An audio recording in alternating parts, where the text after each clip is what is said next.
Hello ladies and gentlemen, my name is Laith and you might know me from the SocialStreamers, a YouTube channel centered around grand strategy content.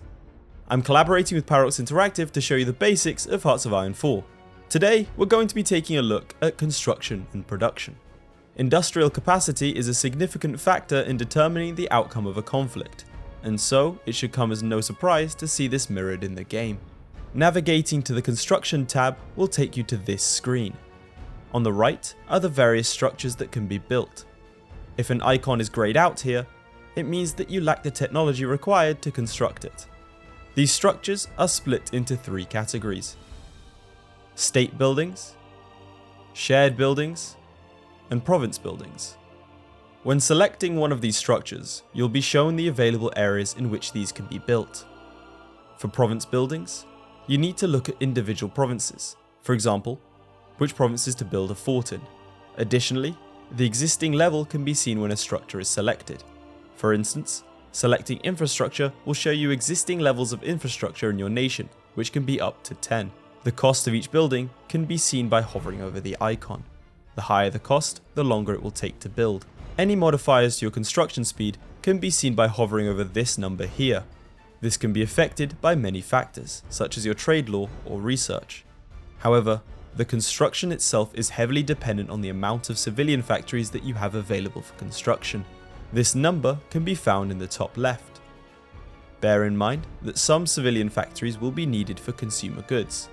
The nation can't grind to a halt because you wish to build dockyards after all. Having said this, there are ways to reduce the amount of factories required for consumer goods. For example, changing your economy law, thereby freeing up civilian factories for construction. When you have selected a building and clicked on the map, that structure will be added to the construction queue, as can be seen here. A maximum of 15 factories can be used on a single project at once, with excess factories being assigned to the next project. This queue can be adjusted to prioritize buildings. After all, if the Soviets are lining up on your border, perhaps forts should take precedence. There are two types of factory. The first is the civilian factory, which we have discussed.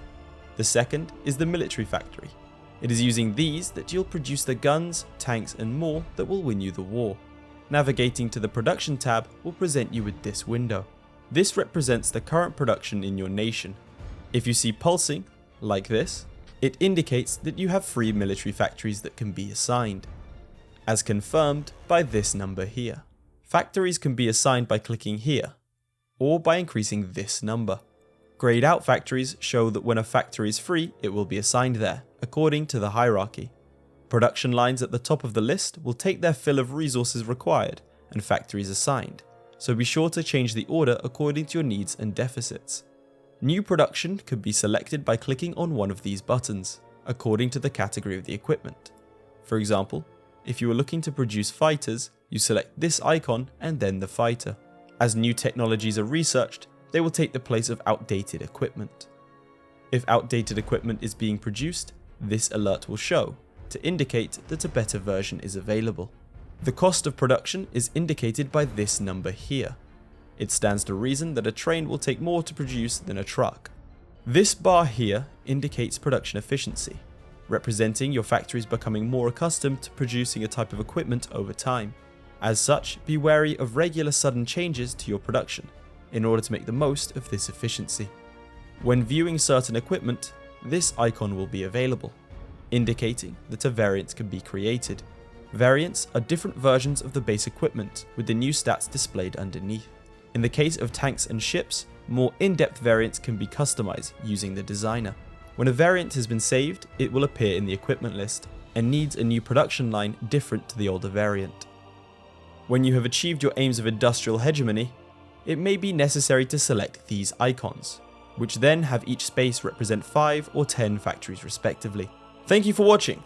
Be sure to check out the other videos in this Hearts of Iron 4 tutorial series and be sure to subscribe to this channel to not miss out.